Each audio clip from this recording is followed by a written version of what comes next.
Ay, ito si Michael. Sir Michael, oh. Ayan, ito yung mga, naku, ang babait talaga ng mga kingdom. Praise the Lord. Hmm. Sino pwede ko, si ate, ito si ate. Tanungin natin, ha, anong masasabi mo kay pastor?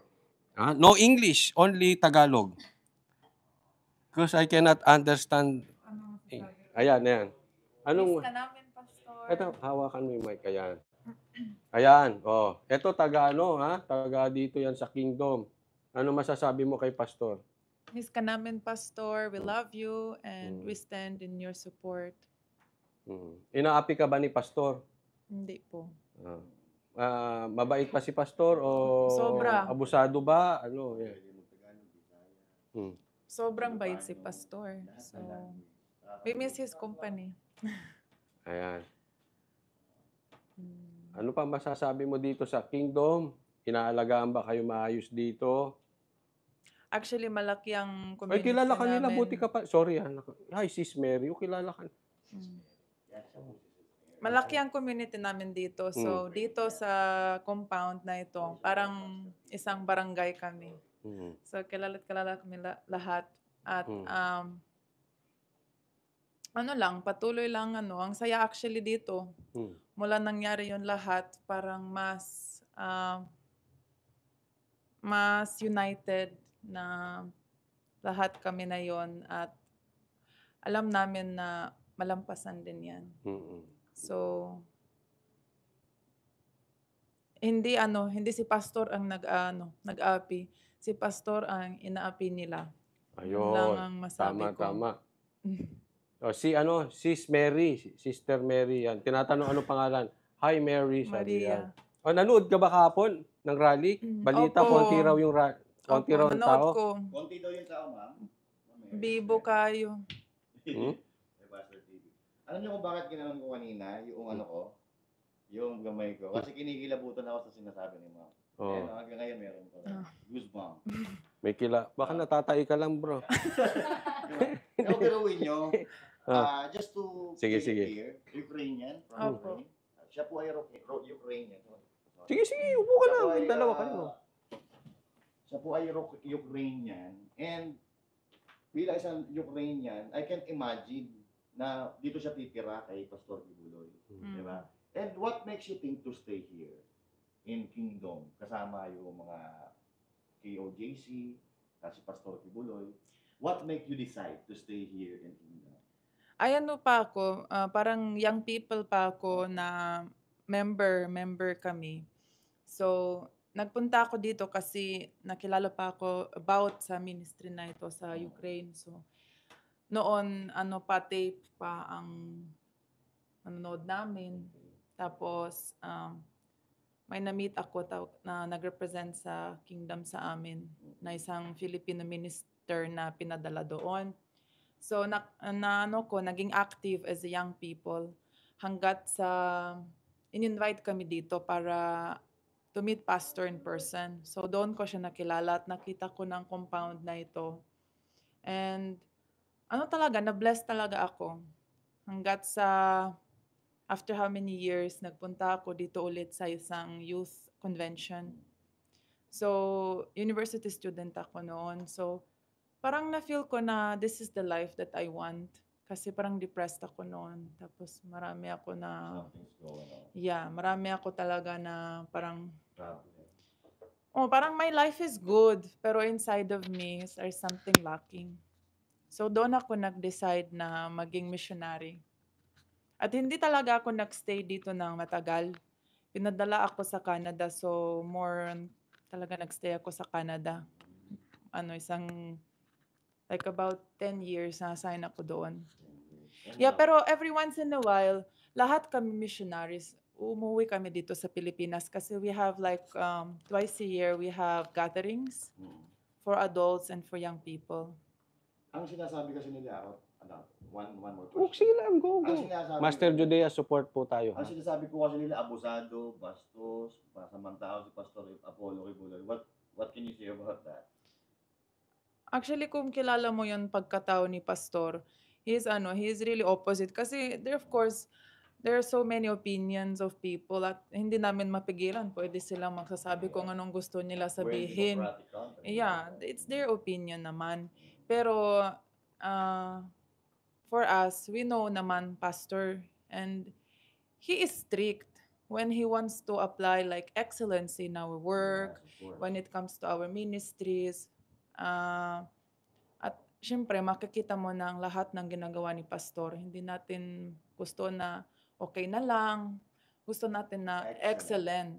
That's pastor standard. So, syempre, strict si pastor pagdating sa ganun.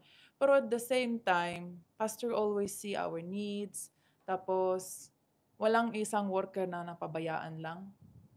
Lahat na naalagaan. Everybody is being properly taken care of. Sa lahat ng medical needs, sa lahat ng personal needs, personal struggles, kahit sa mga pamilya namin. So Ganyan. everything na sinasabi is different. Parang politics and paninira lang. Kay syempre, Pero linawin ko lang wala po kami, hindi po kami nag-usap-usap kanina bago kami nagpunta dito. Bigla lang, nandun kami sa nagpunta si Coach Oli, sumunod lang ako. Wala pong briefing dito. This is all organic, kumbaga ibig sabihin, yung tanong namin, hindi namin Pinagplanuhan. Oo. Hindi nila alam kung ano yung tatanong namin. Hindi nakasagot sila na straightforward. Coach Oli, it's your turn. Yan yung sabi, may nag-comment dito si Music Avenue. Yan daw ang totoo, hindi nagtatakip ng mukha. Yan. Walang mask. Walang mask. Walang sheets. makikita mo mga Ukrainian kids na actually lumaki sila dito eh. Yung dumating sila, ano pa sila, parang kindergarten pa ang kanilang Ang galing edad. na magtagalog eh. Hanggat sa hanggang sa grade 9 na sila. Now. Yeah. I think Pastor. sila yung you're the family na in-interview nun, di ba? Dati. Yeah. Dito. Yeah, your mother, your siblings. Mother mo pala yun? Ay, no, not my mother. Like Ukrainian mothers. Ukrainian mother. not my mother. Okay. Kasi meron tong mother. Mga bata, oh. So lahat dito nagiging ano. Ayan. Si ate, ito naman. Oo. Sige, meron ako sa... Ikaw. Si ate naman. Hello po. Ayan, taga dito rin. So, ayan, oh. Name muna ni ate. Ay, ako po pala si Lizelle. So, Ang ganda ng t-shirt po. So, Justice for Pastor Kibuloy. yes po. Pastor Apollo Kibuloy. So, anong masasabi mo? Inapi ba kayo ni Pastor? Inabuso? O anong komentaryo mo doon sa mga nadidinig mo? Yung mga ganyan kasing mga mga accusations kay Pastor. Hindi talaga totoo yan eh. Kasi ako mismo, I'm from Manila origin. Galing ako ng Manila. So, yeah, syempre, as a missionary, kahit saan ka man ipadala, sa full-time, lalo na pag full-time ka. So, never akong nakadama ng pang-aapi galing kay Pastor. Actually, hindi ako kilala ni Pastor eh. Hindi talaga ako kilala ni Pastor, Coach Oli, pero yung naramdaman ko kay Pastor kahit pa nga na malayo siya ba sa akin. So, alam mo yung totoong concern. Mararamdaman mo kasi yan kung Authentic, peke, kung fake. Mararamdaman mo kung fake yung ano ba, yung ano ng tao sa'yo. Naiiyak ako. Di ba, makakaraos din tayo sa pang-aapi nung mga nagfa-fabricate ng ano. Alam mo, kasi kahapon lang, doon mo makikita, peke sila eh. Matatapos din itong pagpa-fabricate nila ng istorya. Yes, oo, matatapos. Kasi kahapon lang, lumabas na yung kanilang kapekean. Ultimo vloggers nila sinasabi, konti ang tao. Doon pa lang eh. Vloggers nyo, peke na, gumagawa na ng istorya.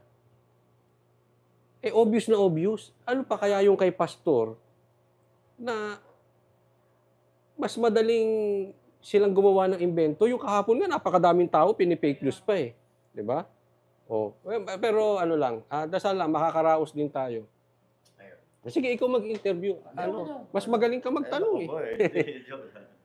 Ikaw. So, relax lang. Medyo... Tanong lang ako isa. Sige, ikaw na. Tanong ako isa. Ay, kay Ma'am Lizelle po. Ma'am Lizelle, Ilang taon na po kayo dito sa Kingdom? Sa KOJC po ba? Ano na po, almost magti-12 years na. 11 years, ganun. Okay. Ang tanong ko ngayon sa taong bayan, sa loob ba ng 12 years na pag-i-stay ni Ma'am Lizelle dito, hindi pa ba niya makikita yung tunay na pag-uugali ni Pastor Kibuloy? Kasi ikaw ba kasama mo lang sa isang kongregasyon o sa isang grupo ang isang tao ng isang linggo, alam mo na ang tunay ng pagkatao. Malalaman mo Especially agad. when you live together. Doon mo Yes. malalaman. That's it. And Mary and Ma'am Mary, Ma'am siya si Elian, Mary. Ma'am Lizelle, they've been here for a long period of time. And yet, ang sinasabi nila, puro kabutihan ni Pastor Apollo Kibuloy.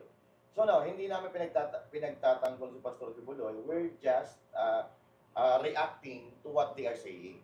And si Ma'am Lizelle, very emotional siya ngayon. Very emotional. So ang ibig ko lang sabihin, in 12 years time, na pagtira mo dito, siguro naman malalaman mo na kung masama or mabuting tao ang leader nyo. Now, kung masama yung leader nyo, do you think magtatagal ka ng 12 years? Siguro kahit isang taon, pagka masama ang leader mo, hindi ka magtatagal eh. Kahit isang oras siguro, hindi mo matatagal. That's exactly the point. Actually, if my memory serves me right, may sinabi si Ate Mary dun eh, na yung, parang nung na-interview ka namin, kung inabuso ka ba, babalik ka pa? Yeah, there you go. Parang may binanggit ka nun eh. No, hindi ko lang, kasi yung nagsasabi na inabuso daw sila ni Pastor, parang ganon.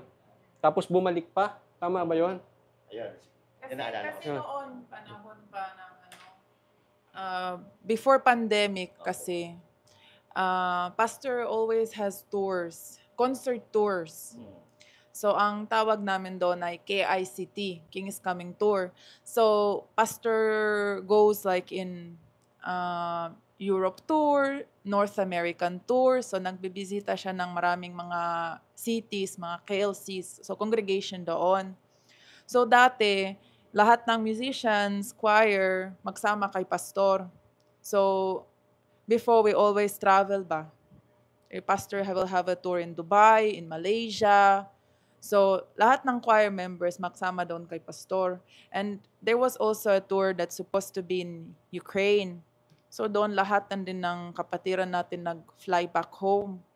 So, kung nagsasabi sila ng accusation nila, yung rape nila ni Pastor na 2012 pa, pabalik pa sila sa Pilipinas, uuwi pa sa Ukraine ilang beses, pabalik na naman dito. So, di ba, hindi na siya ma-reconcile, doesn't make sense. Na ni-rape ka ng 2012, pabalik-balik ka dito ilang beses. Hindi nagdudugtong-dugtong yung story niya. Doon pa lang, medyo red flag na eh. Simple lang. Talo na eh. Yung kahapon, konti raw ang tao. Ayun. Ikaw daw, babae, ni-rape ka, di ba, nakakahiya. Tapos pabalik ka ba dito, dadalhin pa mga parents mo, ipakilala yung rapist? Di ba, napaka-nonsense na. Baka may gusto na kay Pastor yun. Okay, thank you so much. Thank you. Hindi. Sige ikaw, hindi. Okay na ako. Abot ba yung wifi sa labas? May interviewin tayo doon.